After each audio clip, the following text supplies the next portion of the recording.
10 minutos a Liz. Hoy iniciamos una nueva semana. Pues obviamente, y gracias a la otra sección o la sección anterior, me confirmó de que el día jueves no vamos a tener clase.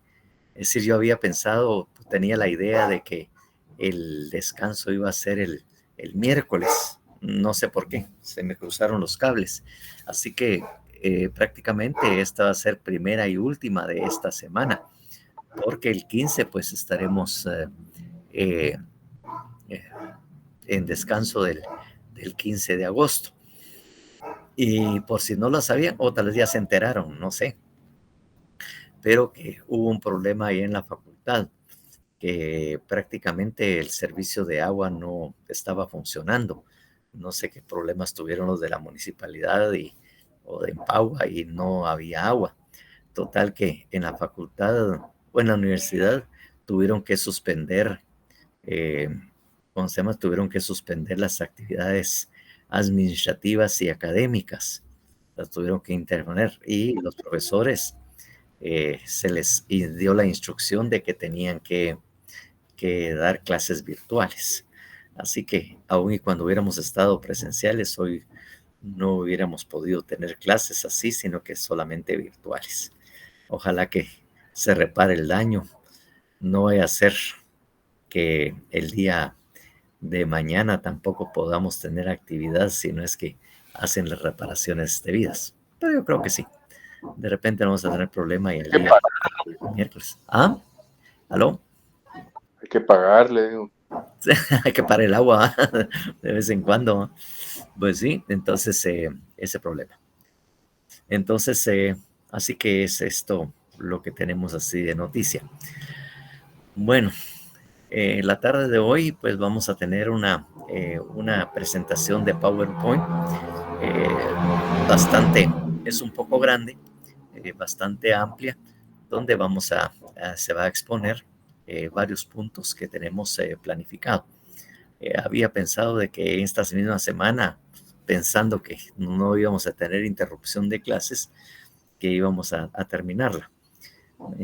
Una presentación bastante completa, bastante amplia sobre el tema de que es el proceso penal, ¿verdad? Vamos a ver previamente unos aspectos del derecho procesal penal solo para ubicarnos y sintonizarnos, ¿no? Pero ya después, pues, es específico.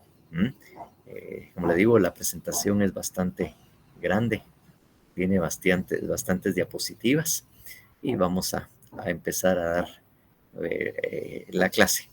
Como siempre, pongan bastante atención, tomen nota de lo que aquí se está manejando.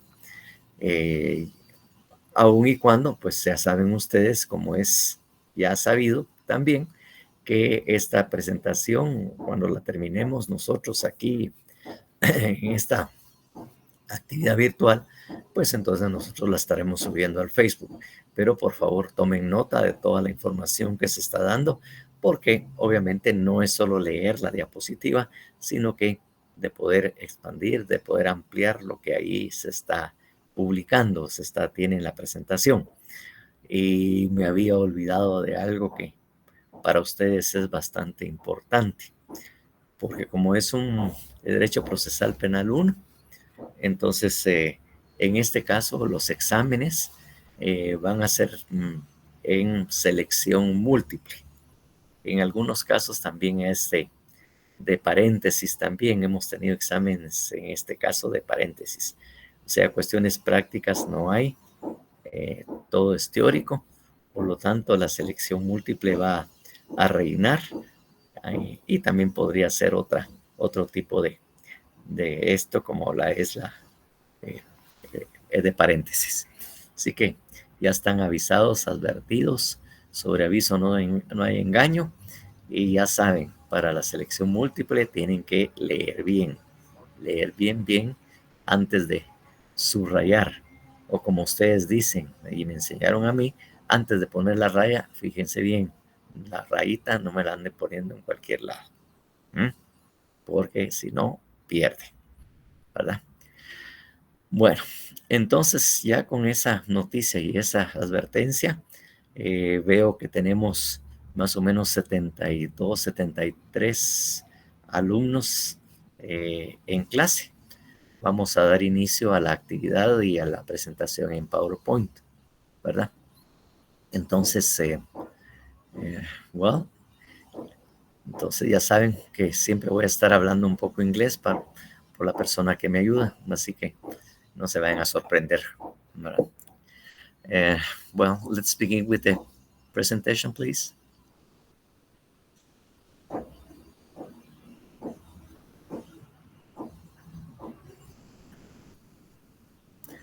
Bueno, es algo que ustedes ya manejan, pero aquí lo vamos a desarrollar un poco en la definición, ¿verdad? Como les decía, nosotros tomamos por una definición más corta, más sintética, bastante condensada del tema del procesal penal, pero aquí también vamos a dar una explicación así amplia, ¿no? Y que en alguna manera lo vamos a encontrar regulado también en el Código Procesal Penal. Bueno, ¿qué es el derecho procesal penal?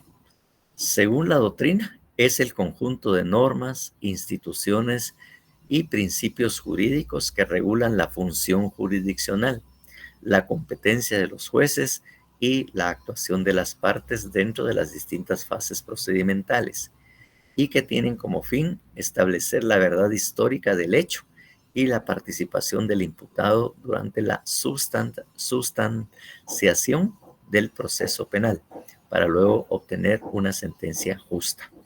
Esa es, como le digo, una de las varias formas de definir el derecho procesal penal, que a veces las siento muy complicadas porque dice un montón de cosas, ¿verdad? Pero es algo que habíamos hablado, ¿verdad? Que de alguna manera el Código Procesal Penal regula la actividad procesal de las partes, la actividad procesal de los órganos jurisdiccionales, obviamente estableciendo sus competencias, quiénes son la organización y las competencias que cada uno tiene, y obviamente pues el procedimiento que también de alguna manera está regulado, ¿verdad? Que eso es lo que lo dicen, ¿verdad? Se habla de verdad histórica porque prácticamente les digo que la actuación del Ministerio Público y de los órganos jurisdiccionales es una verdad histórica porque se inicia la investigación después de ocurrido el hecho. Como les había dicho en latín, ex post factum, después de ocurrido el hecho. Entonces, la verdad es que es una investigación que tenemos hacia el pasado para poder aplicar el derecho, ¿no? De alguna manera, pues obviamente tenemos que ver y regular esas funciones y los principios que tenemos ahí establecidos en el proceso penal, que ya habíamos hablado y hemos estado desarrollamos los principios, ¿verdad? Que es lo que se maneja, ¿no? Next slide, please.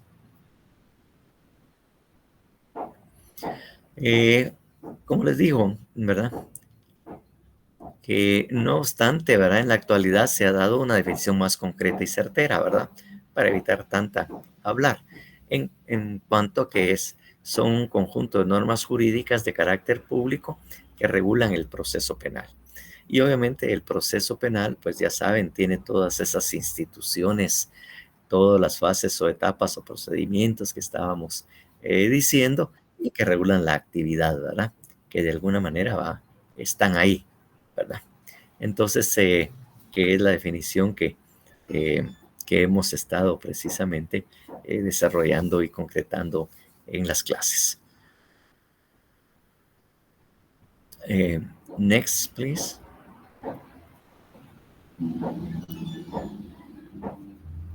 Ya de alguna manera hablamos de las características que tenía el derecho procesal penal. Como ya les expliqué, no me estoy deteniendo mucho, vamos continuando, porque en esta parte primera pues ya es algo que hemos manejado. Y hay algunas otras características que no las había mencionado, pero que aquí ya las incluimos. Pero como le digo, vamos así un poco rápido porque muchas de estas ya las conocemos y y no vamos a perder mucho tiempo porque tenemos que avanzar. Porque ya les dije, la presentación esta es bastante grande, amplia, ¿verdad? Porque se refiere después a las actividades del proceso penal. Bueno, dijimos que es carácter público, ¿verdad? Carácter público porque ya regula la actividad jurisdiccional del Estado, la intervención estatal para mantener la convivencia social, resolviendo los conflictos entre particulares, ¿verdad? La actividad jurisdiccional del Estado, qué es lo que el Estado tiene que hacer, y obviamente el carácter público se lo da porque también limita, ¿verdad? O de alguna manera es un control sobre la actividad estatal, ¿verdad? O sea que es un control que nosotros tenemos para evitar los excesos o abusos del Estado, ¿verdad? Instrumental, porque tiene como objeto la realización del derecho penal sustantivo o material, es decir, sirve de medio para que se materialice el ius puniendi del Estado, quien a través del Ministerio Público ejerce la función de persecución penal, haciendo así efectiva la función sancionadora que le corresponde, lo que habíamos mencionado del ius puniendi. Entonces dice que obviamente para poder hacer realidad el derecho penal sustantivo, pues es el procesal penal a través del cual lo vamos a lograr. ¿Mm? Exactamente. El proceso penal hace efectivo, ¿verdad? Le da vida a lo que es el derecho penal, el código penal, que es únicamente la función sustantiva. Solo tuviéramos el derecho sustantivo penal, como ya les he mencionado, definitivamente solo con eso no podríamos nosotros aplicar una pena o sancionar a la persona que cometió el delito. No podríamos hacer efectivo definitivamente el derecho penal sustantivo, ¿verdad? Entonces, por eso es que efectivamente el derecho procesal penal es el instrumento a través del cual nosotros hacemos efectivo el derecho penal sustantivo o lo que regula el Código Penal. Autónomo. Esto sí no lo habíamos mencionado, ¿verdad? No lo habíamos mencionado, pero aquí lo desarrollamos en el sentido de que tiene sus propios principios e instituciones propias. Posee autonomía legislativa, jurisdiccional y científica. Entonces, es autónomo en el sentido de que no dependemos de otras ramas del derecho, ¿verdad? No dependemos de otras ramas o otros procesos, sino que somos autónomos en lo que realizamos. Y científica porque obviamente el derecho penal sí tiene una parte, ¿verdad? Que fundamenta precisamente el derecho penal y obviamente el derecho procesal penal. ¿Mm? Y que en el tema científico juega un papel importante dentro del proceso las ciencias forenses. ¿Mm? Las ciencias forenses tienen mucha importancia porque son las que le dan información y fundamento al juez para poder aplicar una pena. Entonces, precisamente ahí es donde opera la ciencia, lo que es la criminalística y también las ciencias forenses. Entonces, por eso se vuelve bastante importante el proceso penal porque tiene, como le digo, otras vinculaciones o otras fuentes sobre los cuales se desarrolla el proceso. Please, let's see the next one. Bueno, tenemos que obviamente es constitucional, ¿verdad? Tenemos establecido de que que no lo habíamos mencionado, pero de alguna manera vemos que efectivamente, ¿verdad? Es constitucional porque muchas de las instituciones o los límites que tenemos que aplicarle al proceso, ¿verdad? Se establece que efectivamente, ¿verdad?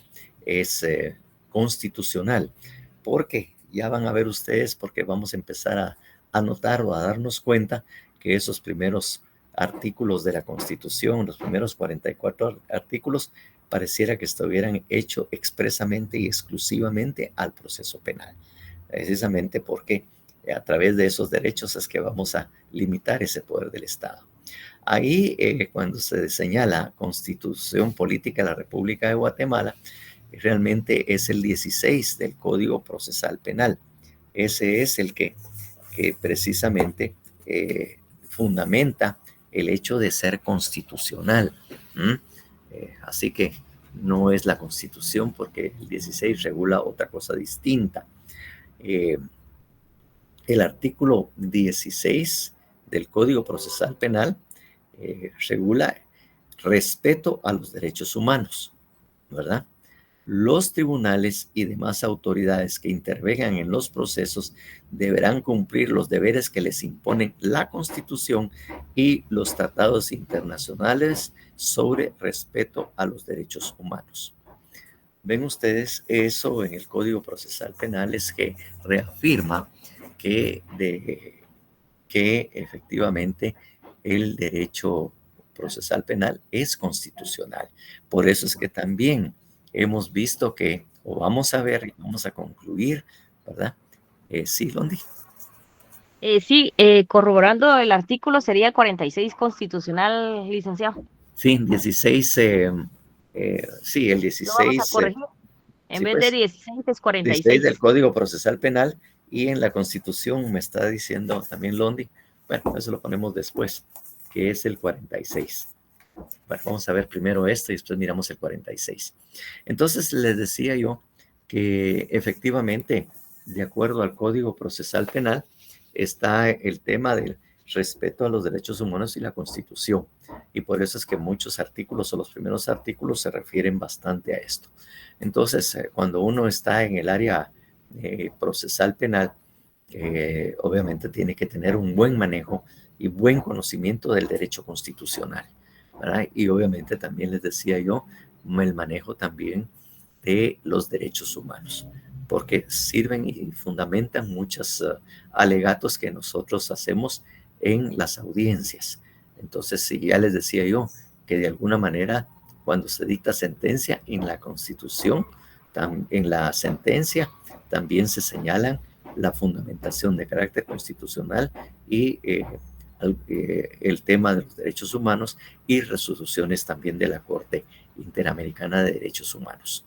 Entonces, por eso es que es importante el derecho constitucional y obviamente los derechos humanos para esta rama del derecho. Oralidad, que obviamente ya lo habíamos analizado, no se explica ahí. Pero miremos el 46, por favor, constitucional, ya se nos estaba escapando y ninguno de ustedes me dice nada. Qué mala gente. Por favor. Artículo 46. Preeminencia del derecho internacional. Se establece el principio general de que en materia de derechos humanos, los tratados y convenciones aceptados y ratificados por Guatemala tienen preeminencia sobre el derecho interno. Bueno, de alguna manera, pues eso lo estamos haciendo. Y como los tratados internacionales son muy importantes, porque como ya se los decía a ustedes, y obviamente la Constitución, porque ya les decía yo, a nivel interno, la Constitución de la República de Guatemala es la que hace prevalecer los derechos humanos. Y de alguna manera, el derecho penal es el medio por el cual se van a proteger los derechos humanos a nivel interno. Entonces, por eso es que precisamente, ¿verdad? Precisamente le da un carácter constitucional, porque en esa primera parte que es el título 2 de la Constitución, se indica derechos humanos, y en el capítulo 1 derechos individuales, precisamente porque los tratados internacionales o los derechos humanos están incorporados a nuestro derecho interno a través de la Constitución. Y vuelvo a insistir, los desarrollamos a través del derecho penal, ¿verdad? Entonces, por eso es. Bueno, y obviamente tenemos ahí lo que ya hemos estado analizando y diciéndoles, que es un derecho de última ratio, de última instancia o última fila. la cual establece que el proceso penal es a lo último que se debe de acudir, agotando de primero la rama pertinente o aquella otra rama que se pueda utilizar o otra área del derecho, otra área. Ya le digo, si lo podemos arreglar vía administrativa, si un delito tributario todavía se puede arreglar administrativamente a través de las normas administrativas referente a los impuestos, lo vamos a terminar por esa rama. Es lo último que tenemos que ir. Entonces, que ya obviamente ustedes recuerdan, ¿no? Como le digo, esta primera parte es solo para que recuerden y nos ubiquemos nuevamente dentro del marco teórico constitucional y dentro del marco teórico legal que debemos pensar en el derecho procesal penal. Igualdad. Aquí todos los seres humanos son libres e iguales en dignidad y derechos. Se le ha conocido como el principio de no discriminación. Artículo 4 de la Constitución Política República de Guatemala. Sí, esa parte sí se me había escapado señalar precisamente de la Constitución, precisamente esto, ¿verdad? Que el principio sobre el cual se funda la igualdad en la Constitución es sobre el principio de no discriminación. El derecho de no discriminación. O sea, no podemos hacer diferencias porque todos somos iguales ante la ley. Pero en su aplicación, nosotros aplicamos el principio de igualdad entre iguales y desigualdad entre desiguales. Pero el principio es no discriminar. No hacemos de menos a ninguno, no queremos ciertos grupos sociales importantes dentro del derecho penal. Vamos a ver dentro de los sistemas procesales que en cierta época o en cierto sistema procesal que históricamente se vivió, había un diferente trato para las personas económicamente de escasos recursos y un trato diferente para los pobres. Entonces ahí se violentaba el derecho a la igualdad en ese sentido, ¿verdad? Entonces ahí los vamos a ver eventualmente cuando nosotros miremos los sistemas procesales. Entonces, en principio lo que sí no podemos es hacer de menos a alguien, discriminar a alguien. Sí, el 46 de la Constitución. Bueno, entonces ya tenemos esto. Let's see the next one, please. Y la naturaleza del derecho procesal penal, obviamente, son de carácter público. Eso ya lo vimos. Y fines, no sé si esa es la próxima. Entonces, los fines y objetos del derecho procesal penal es: el proceso penal tiene por objeto la averiguación de un hecho señalado como delito o falta y de las circunstancias en que pudo ser cometido, el establecimiento de la posible participación del sindicado, el pronunciamiento de la sentencia respectiva y la ejecución, ¿verdad?, de la misma. O sea, de esa cuenta vamos a ver eventualmente que hay precisamente una fase o etapa de ejecución precisamente de la pena. Entonces, ese es el fin y el objeto precisamente que tiene el Código Procesal Penal.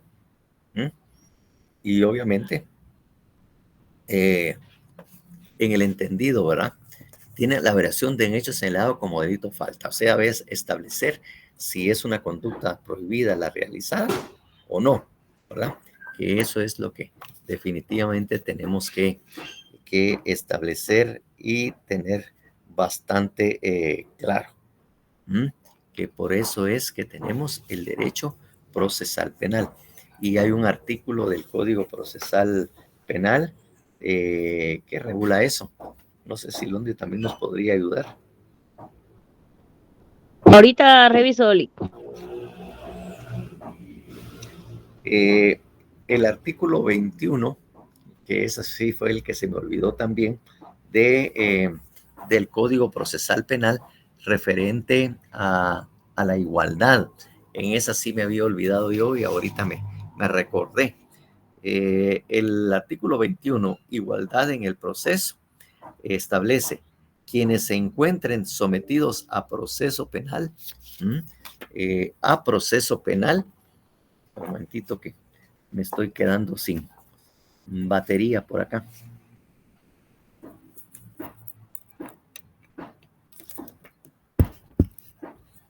¿Verdad? Sometidos a proceso penal,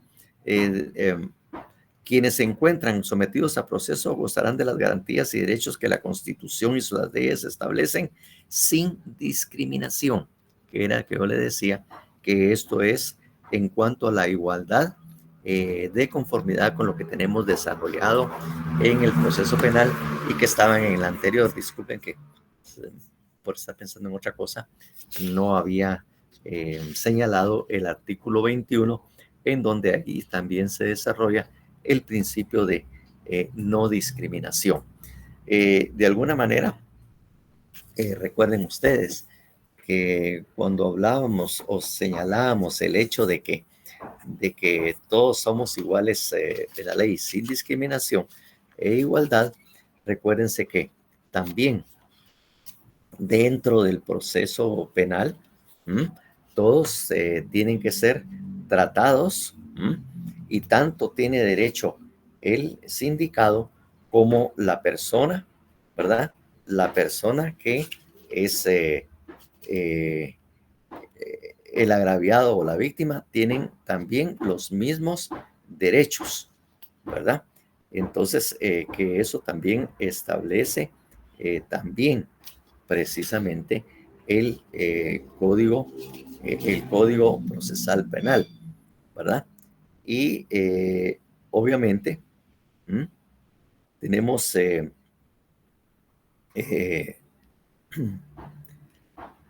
el tratamiento como inocente, ¿verdad? Que es el que desarrolla también la presunción de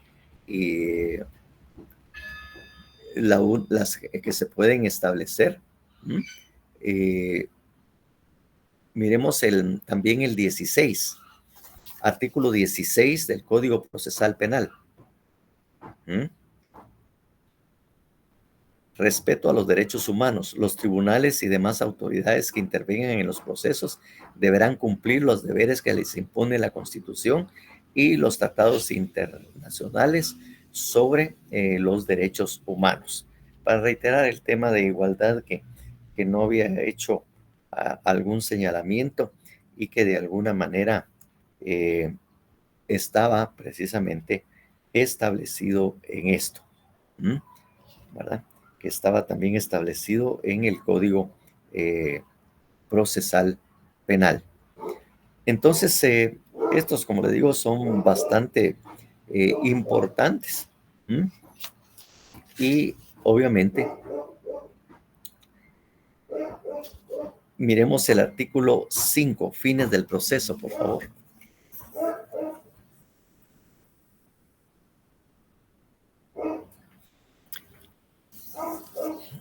El 5 del proceso penal establece: el proceso penal tiene por objeto la averiguación de un hecho señalado como delito o falta y de las circunstancias, ¿verdad?, en que pudo haber sido cometido, tal como ahí lo hemos estado leyendo.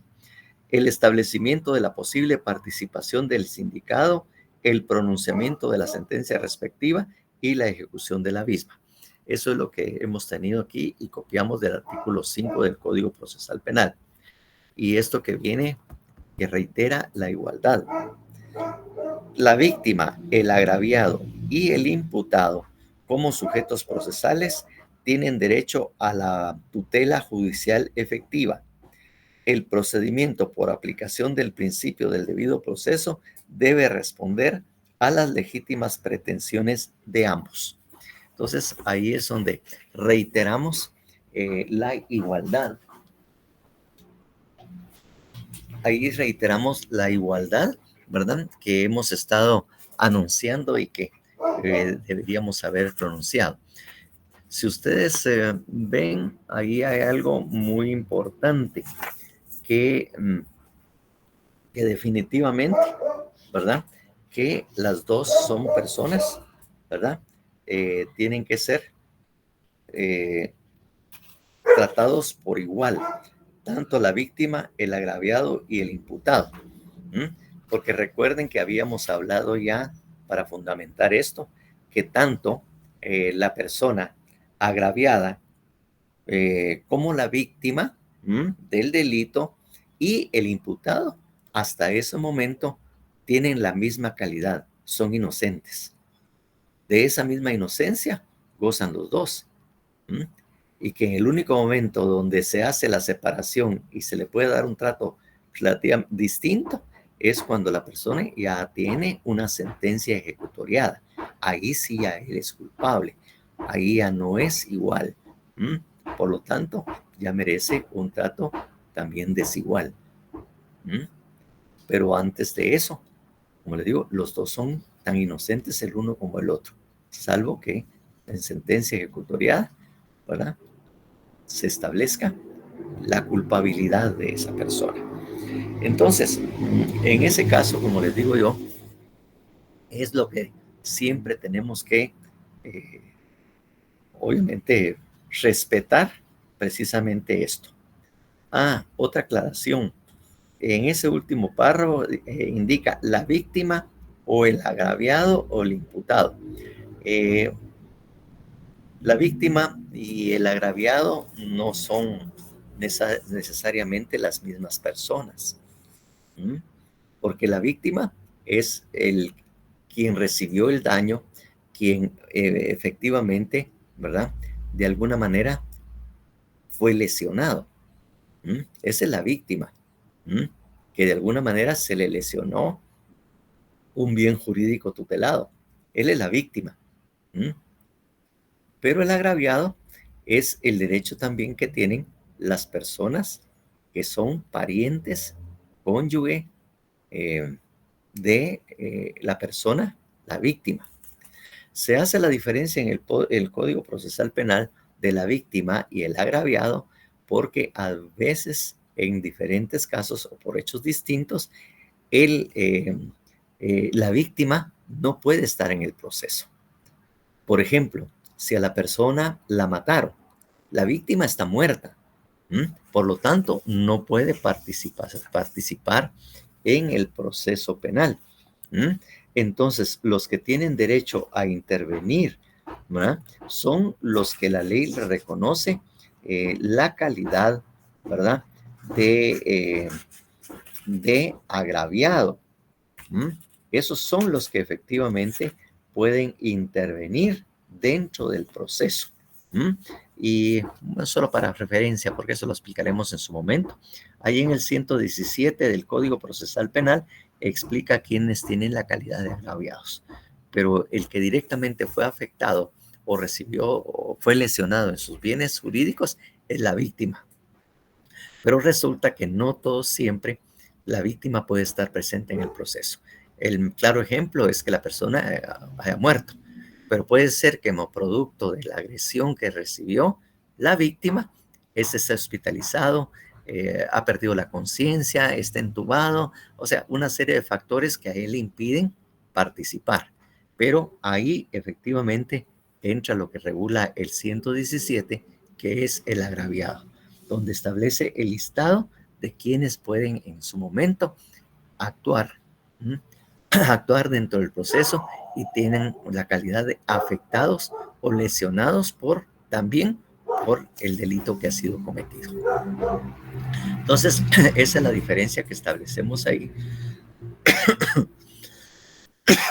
en cuanto a quién es efectivamente la víctima o el agraviado. Next, please.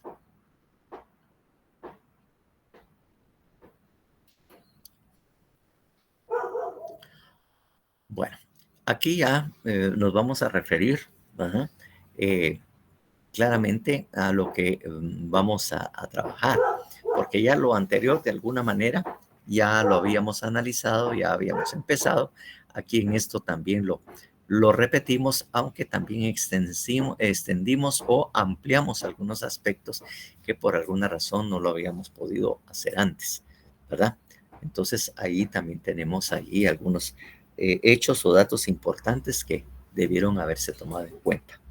Entonces, lo principal de esta presentación o lo más importante en lo que vamos a desarrollar a partir de ahora, lo relativo al proceso penal. Entonces, aquí lo primero que tenemos es una definición de lo que es el proceso. Eso es lo que tenemos precisamente en esto. Por favor, alguien que lea esta primera diapositiva. Yo, licenciado. Gracias. ¿Qué es el proceso penal? Primero debemos de tener en claro qué es un proceso. El proceso es un conjunto de fases y procedimientos que tienen por objeto la averiguación de un hecho señalado como delito o falta y de las circunstancias en que pudo ser cometido. Entonces, el proceso penal es un medio por el cual determinamos los sujetos, jueces, defensores, imputados, etc., con el fin de comprobar la existencia de los presupuestos que habilitan la imposición de una pena y, en el caso de que tal existencia se compruebe, establecer la cantidad, calidad y modalidades de la sanción. Entonces, eso es precisamente el proceso penal. Fases o etapas, ¿verdad? Que eventualmente en forma sintética podemos decir que que tiene por objeto la aplicación de una pena y la determinación de las responsabilidades que tiene el agraviado. Eso es lo que de alguna manera en forma sintética lo estamos diciendo. Claro, ahí en esta presentación se hace bastante amplia para que sea más comprensible, porque si lo decimos así muy sintéticamente, muy abreviadamente, pues no se va a comprender qué quiere decir precisamente eso, ¿verdad?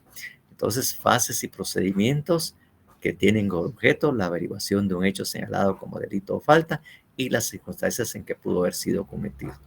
Claro, porque ahí van a ver que la averiguación de un hecho tiene fases del proceso en que sirven para investigar, para realizar investigaciones, para llegar a estos o tratar de comprobar estos hechos, ¿no? Entonces, también determinamos quiénes son las personas o los partícipes, ¿verdad? Para que efectivamente, eventualmente se imponga una pena. De alguna manera, también dentro del proceso penal, como ya les dije, se desarrollan también los elementos de la teoría general del delito, que lo vamos a ir señalando, porque precisamente ahí mismo, donde dice, con el fin de comprobar la existencia de los presupuestos que habilitan la imposición de una pena. Y esos presupuestos que habilitan es de alguna manera haber establecido que hay una conducta, que la conducta no es antijurídica, ¿verdad? Y que eventualmente que la persona es culpable, que es responsable, porque habíamos dicho que la culpabilidad es sinónimo de responsabilidad. Entonces ahí es donde determinamos quién es responsable. Y si es responsable penalmente, lo que nos queda es aplicarle la pena, porque se le aplica precisamente una pena. Entonces, eso es lo que tenemos que decir del proceso penal. Ya saben, si tienen dudas, pues levanten la mano, pregunten ahora o hablen ahora o callen para siempre, dice la frase clásica, ¿verdad? Si tienen preguntas o algo que agregar o decir, hablen ahora. Next, please.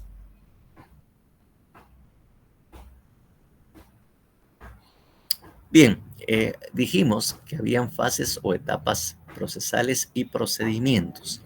Entonces, el Código Procesal Penal, bueno, y todos los códigos, pues realmente no solo aquí en Guatemala, sino que todos los códigos tienen fases o etapas, incluso los códigos procesales norteamericanos e ingleses, ¿verdad? Que allí es, el código es de Criminal Procedure, procedimiento criminal, es como se traduce, ¿verdad? y en nosotros es un código procesal penal. En cambio ya es un criminal procedure, que es el procedimiento, la ley de procedimiento penal. Entonces, nosotros aquí en el proceso penal tenemos 4 fases o etapas claramente definidas y bien claras, ¿no? Sí las tenemos. Aquí solo vamos a hacer alguna visión para que vayan teniendo ustedes la imagen mental del proceso penal. Vamos a explicar algunas cosas, pero cada una de estas fases o etapas son los que vamos a ir desarrollando de acuerdo al programa en el curso de Procesal Penal 1. Así que aquí vamos a hablar algunas generalidades del aspecto y las interioridades y las normas que deben aplicarse o que fundamentan esa primera fase, pues lo vamos a desarrollar más adelante. Entonces ya les decía que obviamente estas son las primeras fases o las fases o etapas del proceso. Entonces, la primera fase tenemos preparatoria o de investigación, o también se le llama de instrucción. La segunda fase es la intermedia o de control. La tercera fase, juicio o debate, ¿verdad? Que recibe los nombres, ¿verdad? De juicio o debate. Y la cuarta fase, la ejecución de la sentencia. Entonces, la ejecución, ahí tenemos precisamente está en la cuarta fase. Debo aclararles si no les deben de sorprender. Hay algunos profesores que hablan de una fase o etapa de impugnaciones. Así la desarrollan, ¿verdad? Y obviamente, pues yo no la coloco ahí y tengo las razones. Ahí mismo aclaro, no son parte de la fase del proceso, porque son los medios que tienen las partes para oponerse a las resoluciones jurídicas. Entonces, ahí de alguna manera definimos las impugnaciones, ¿verdad? Que estos son los medios que tienen las partes para oponerse a las resoluciones judiciales o jurídicas, ¿verdad? Entonces, esos son los medios de impugnación. Y como les digo, hay algunos profesores que la incluyen como parte de fase o etapa procesal y que la colocan como en la cuarta fase. Y obviamente la fase de ejecución la dejan como una quinta fase. Yo la excluyo totalmente por motivos en los que les voy a explicar en este momento. Cuando surgió el Código Procesal Penal, el original, podamos decirles, excluía del proceso las impugnaciones. Bueno, no las excluía totalmente, ¿no? Sino que el único medio de impugnación así, formalmente que se conocía, era después de dictada la sentencia. Tercera fase, juicio o debate, ¿verdad? Entonces, en el juicio o debate, como lo vamos a ver, oportunamente se dicta la sentencia. Entonces, cuando ya se dictaba la sentencia, entonces sí habían impugnaciones. Como le digo, el código originalmente y atendiendo de acuerdo a lo que en ese momento se había desarrollado como el Código Procesal tipo para Iberoamérica, entonces lo que teníamos era una celeridad, evitar los medios de impugnación, ¿verdad? Durante el proceso, durante el desarrollo del proceso, para evitar tardanzas innecesarias, porque es costumbre, así como también lo hacen en civil, pero mucho más fuerte, es estar interponiendo recursos y recursos de manera que de alguna manera vayan deteniendo el normal desarrollo del proceso y hacerlo tal vez más. ¿Cómo es la palabra? Ralentizando, creo que es la palabra que se utiliza, para ir interponiendo recurso tras recurso. Y entonces, en orden de atender la celeridad de ese principio, habían decidido que no había apelación. No tenían la apelación, más que la apelación de la sentencia. Entonces, efectivamente, era una fase o etapa procesal, porque las impugnaciones procedían únicamente como les digo, después de dictada la sentencia. Hasta ese momento, ¿verdad? Hasta ese momento es donde tenían especificado precisamente esto. ¿Mm? Entonces, bajo esa característica, ¿Mm? Bajo esa característica es que se había originado el proceso. Y por eso era una fase o etapa procesal. Claro, cuando ya estaba en vigencia, se empezó a algunos abogados y todo a señalar de que no era posible, que no hubieran medios de impugnación en el proceso para impugnar algunas decisiones. Porque el único que procedía, el único que estaba, que realmente no es un total recurso, era el que se establecía, ¿no? La reposición que estaba regulada en el artículo 402.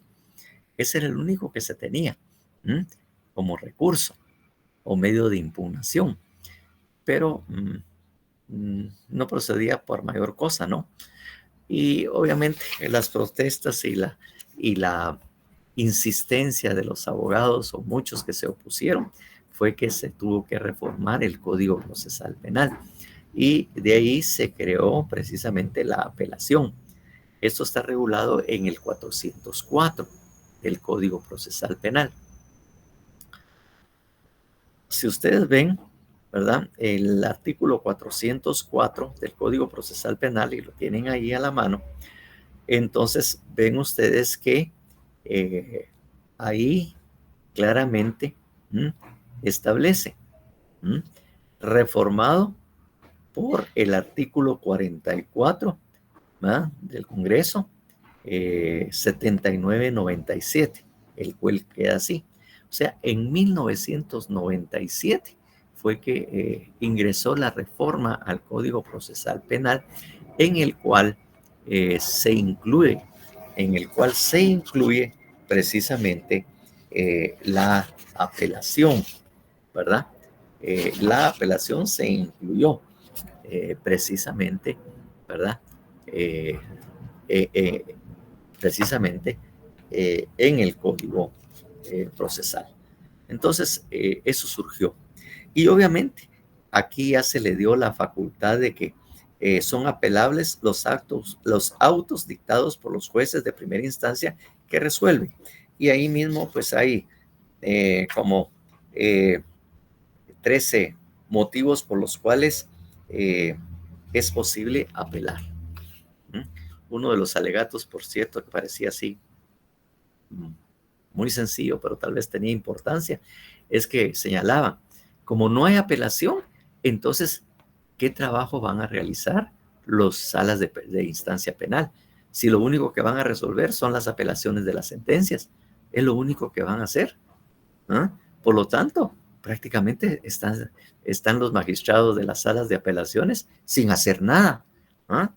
Esos son otros de los alegatos que decían, pues. Y otros que definitivamente era que era necesario hacer esta apelación, porque la reposición era realmente no mayor cosa, ¿no? Pues, si ustedes leen el 402, alguien que lo lea, por favor. ¿Para qué se utilizaba la reposición? El único que había. Por favor, alguien que lea el 402.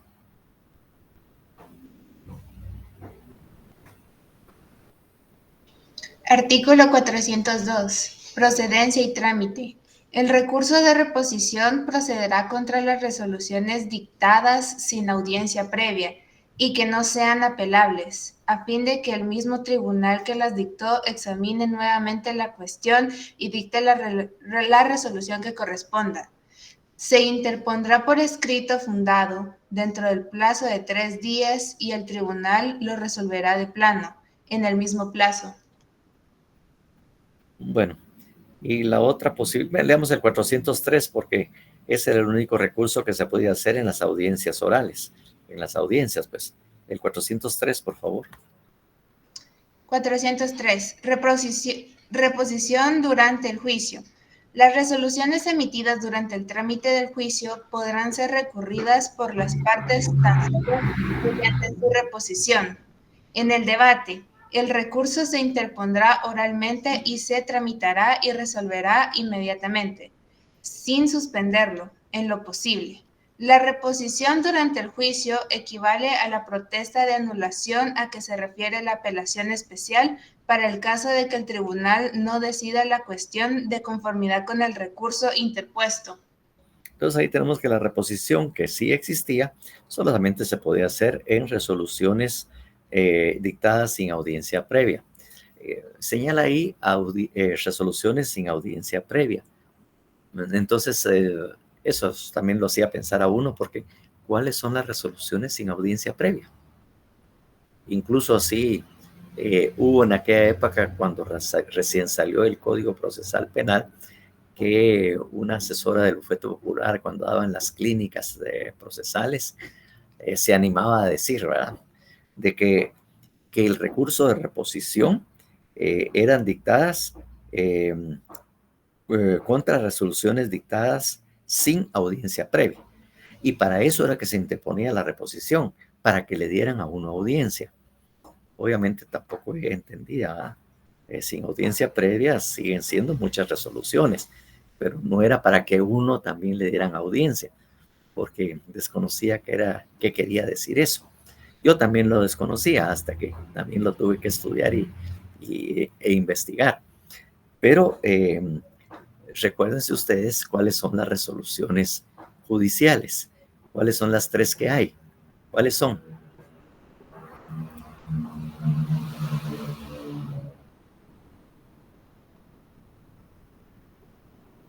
Decretos, autos, sentencias. Decretos, autos y sentencias.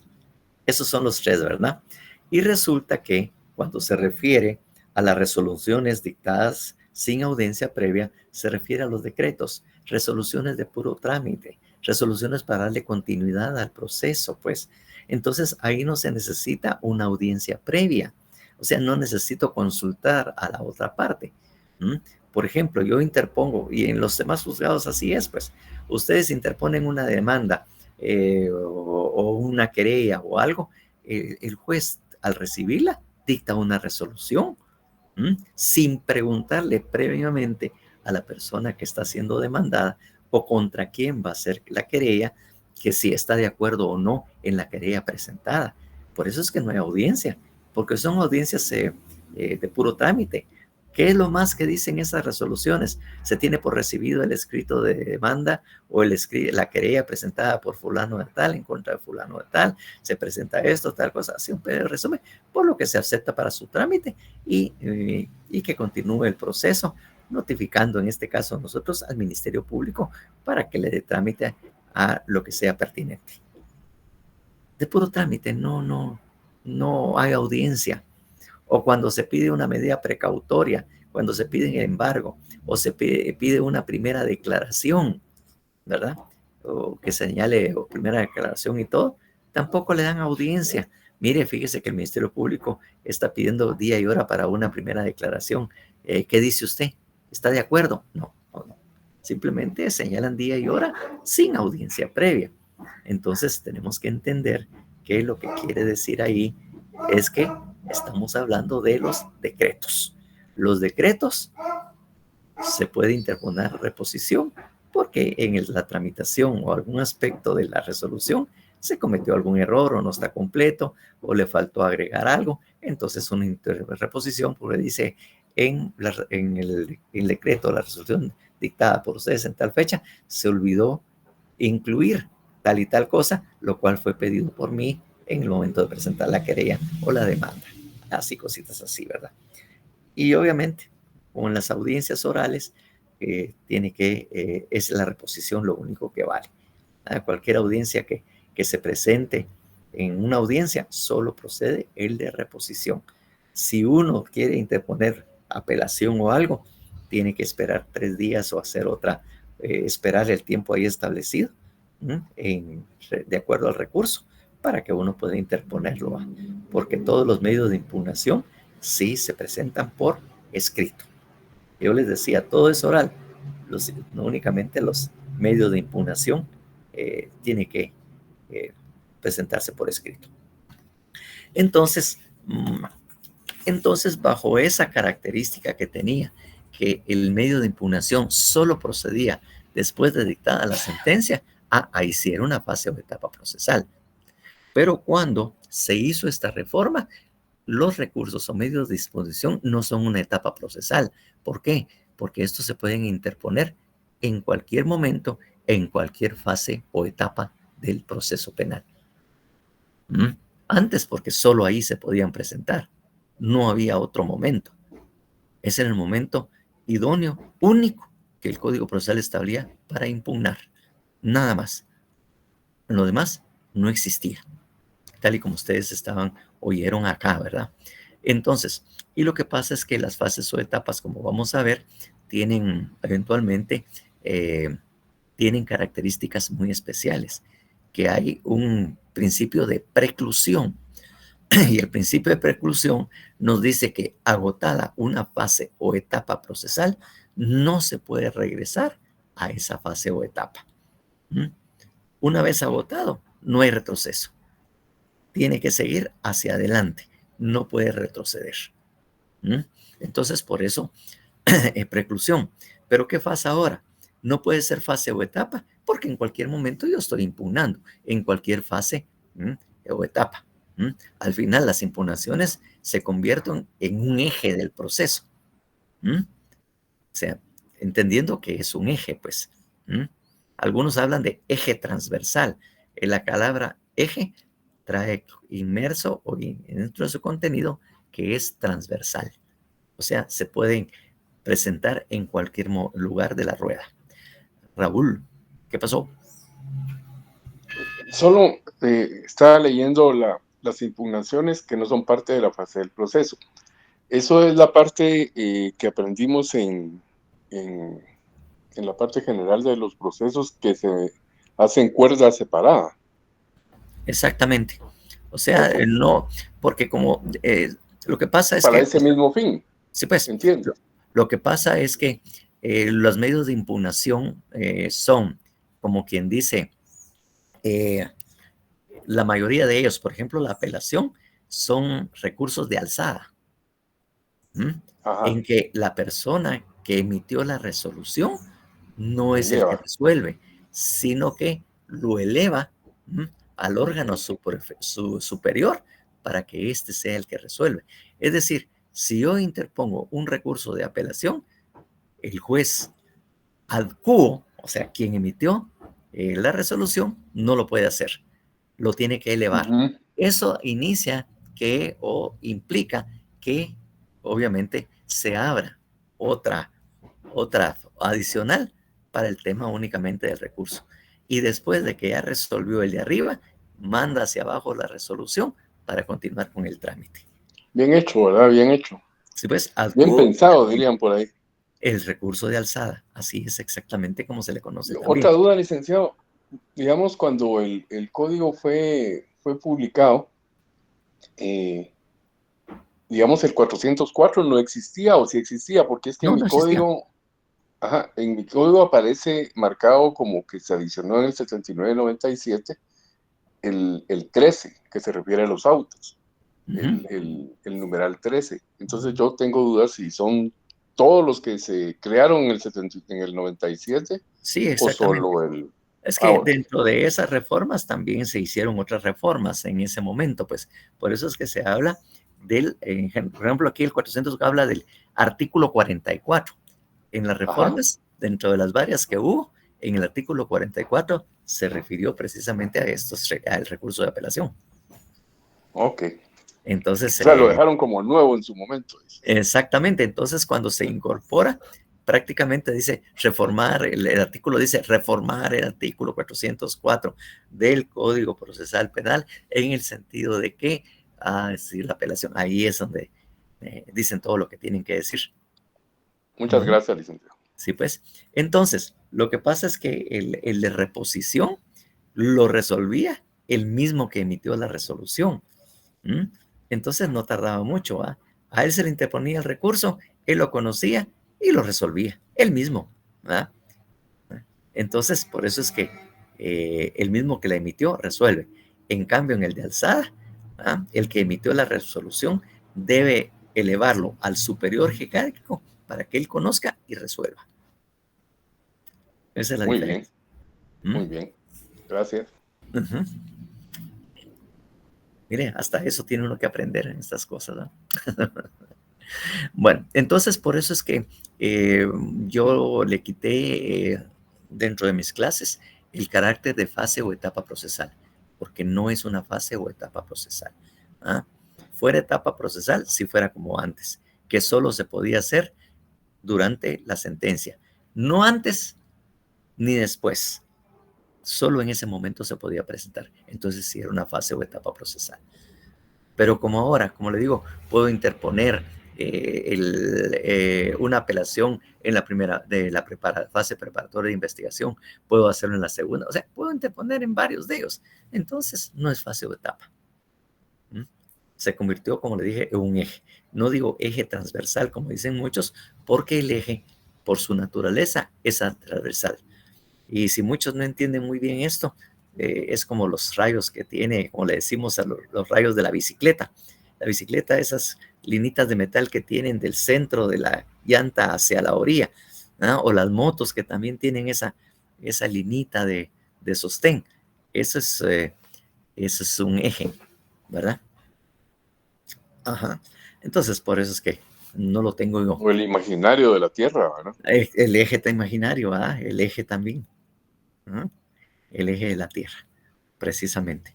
Entonces, por eso es que yo personalmente lo excluí. Los otros, pues, profesores, pues, no le pusieron atención a eso, no le dieron importancia y lo siguen estableciendo como una fase o etapa procesal. Lo siguen manejando esto, ¿verdad? Yo no, venidamente, no tiene esa naturaleza que la tenía antes.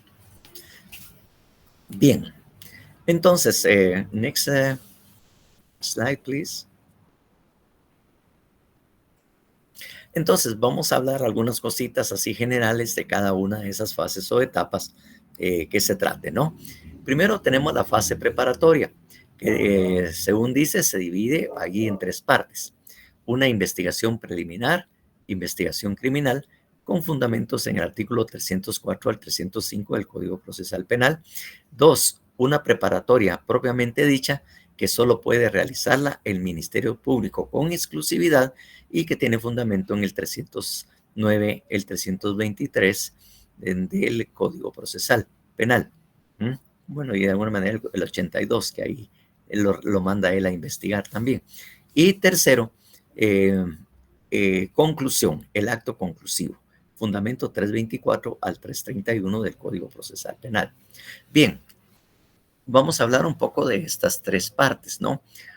Sucede que cuando existe un delito, inmediatamente lo que se tiene que hacer es una investigación preliminar, es decir, una investigación previa para encontrar indicios, no pruebas, porque no son pruebas también, sino que se habla de medios de prueba, medios de prueba, indicios, algunas evidencias de la comisión de ese delito.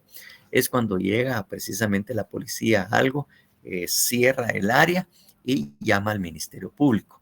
El Ministerio Público trabaja a través de la Dirección de Investigación Criminal, que es una área muy especial, muy profesionalizada, o debe ser, porque todo el Ministerio Público tiene que tener esta, que los entrenan y los capacitan para el manejo de la escena del crimen. Eso existe en todos los países. ¿Quién maneja esa escena de crimen? Porque es muy, muy importante, bastante importante. Entonces, lo primero es resguardar el área, a efecto de que nadie contamine el área en donde se cometió el delito, donde está el cadáver, donde fue el accidente.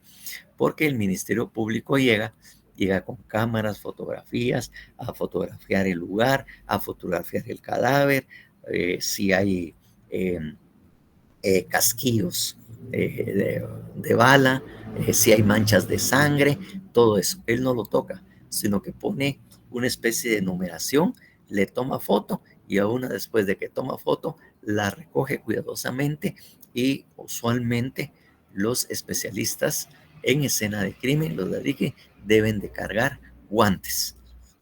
Para efectos de que no contaminar el medio de investigación o la evidencia que encuentren.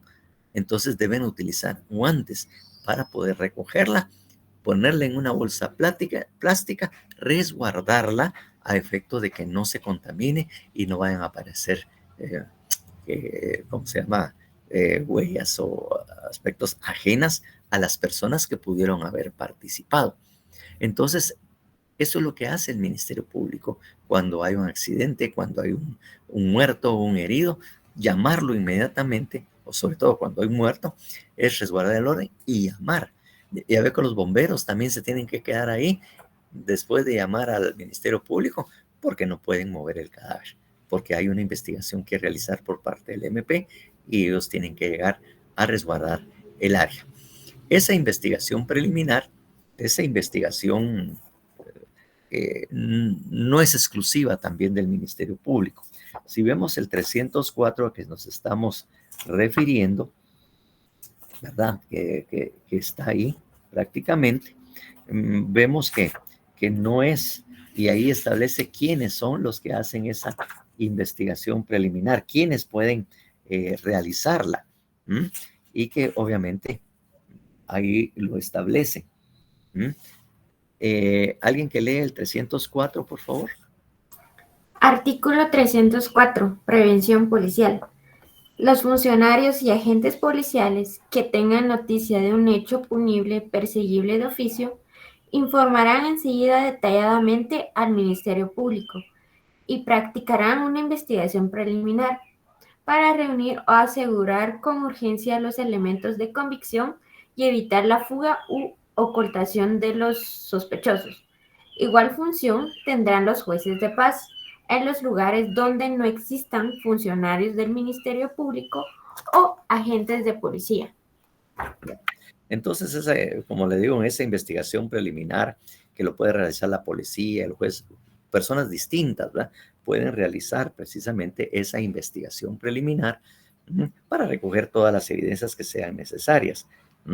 Y ya le digo, es una investigación preliminar porque es la que primero se hace.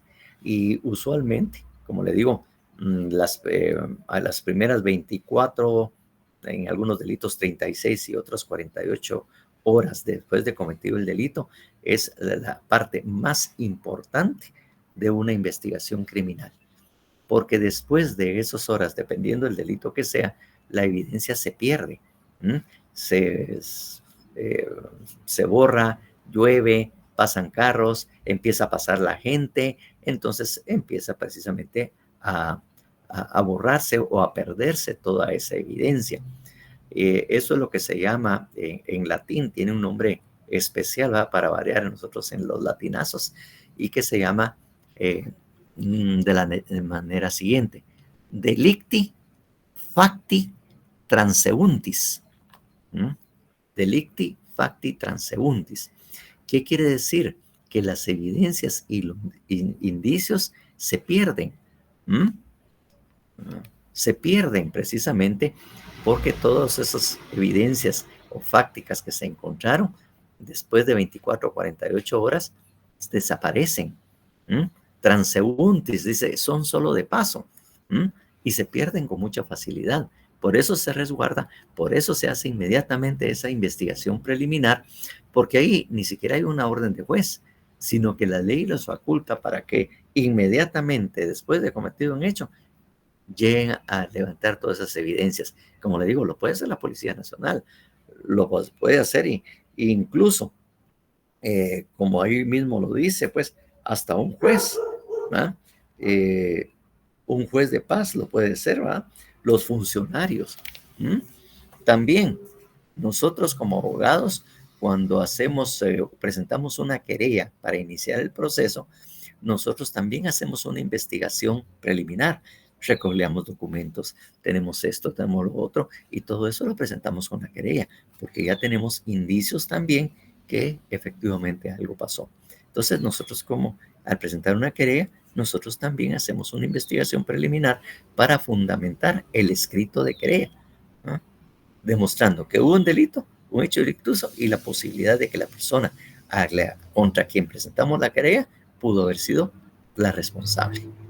Entonces, ahí precisamente es esa investigación preliminar. Con base a esta investigación preliminar es lo que le sirve al Ministerio Público eventualmente. Claro, si hay una persona detenida porque la capturaron en el lugar o lo capturaron en el lugar de la comisión del delito, o sea, infraganti, si lo capturaron ahí, obviamente, pues tendrán que ir a una audiencia dentro de las 24 horas de cometido el hecho. Tienen que ir a una audiencia. Y el Ministerio Público tiene que poner en conocimiento al juez cuáles fueron esos indicios, esas evidencias que recogió en el lugar de comisión del delito, a efecto de poder llegar a esa primera declaración. Porque el Ministerio Público sin nada, pues ahí mismo se termina la primera declaración, no hubo nada, pues no encuentran nada, pues. Por eso les digo, es muy importante esa primera declaración, porque de esta depende que continuemos con las otras fases. Entonces, sí, efectivamente, el juez, como le digo, el Ministerio Público va a llegar a presentar lo que recogió o obtuvo en esa investigación preliminar. Eso le va a servir a él para fundamentar la necesidad de que inicie un proceso penal, vinculen a esa persona o dejen preso a la persona o le den una medida de seguridad, o sea, ligar a proceso, lo que llamamos nosotros, que se ligue a proceso a la persona sindicada para iniciar una investigación preparatoria que el juez le ordena al Ministerio Público practicar y le señala un plazo a practicar. En términos generales, y lo vamos a ver más adelante, es que si la persona quedó en prisión preventiva, la investigación preliminar no debe exceder los 3 meses. Si hay una medida sustitutiva o una detención domiciliar, puede tardar hasta 6 meses esa investigación preliminar. O sea, esa investigación prácticamente la fase o la investigación preparatoria, ¿verdad? Ahí puede dar. Y automáticamente los indicios que se tomaron en la investigación preliminar se incorporan a la fase preparatoria propiamente dicha. Aquí la exclusividad de la investigación preparatoria es del Ministerio Público. Solo el Ministerio Público es el único órgano administrativo encargado de poder realizarlo. Por favor, vámonos a la 309 y alguien que lea precisamente ese artículo.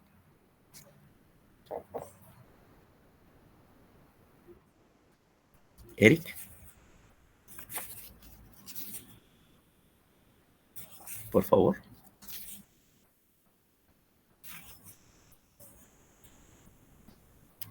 ¿Alguien que lea el 309, por favor? Artículo 309. Objeto de la investigación. En la investigación de la verdad, el Ministerio Público deberá practicar todas las diligencias pertinentes y útiles para determinar la existencia del hecho, con todas las circunstancias de importancia para la ley penal. Asimismo, deberá establecer quiénes son los participantes, procurando su identificación y el conocimiento de las circunstancias personales que sirvan para valorar su responsabilidad o influyan en su punibilidad. Verificará también el daño causado por el delito, aun cuando no se haya ejercido la acción civil.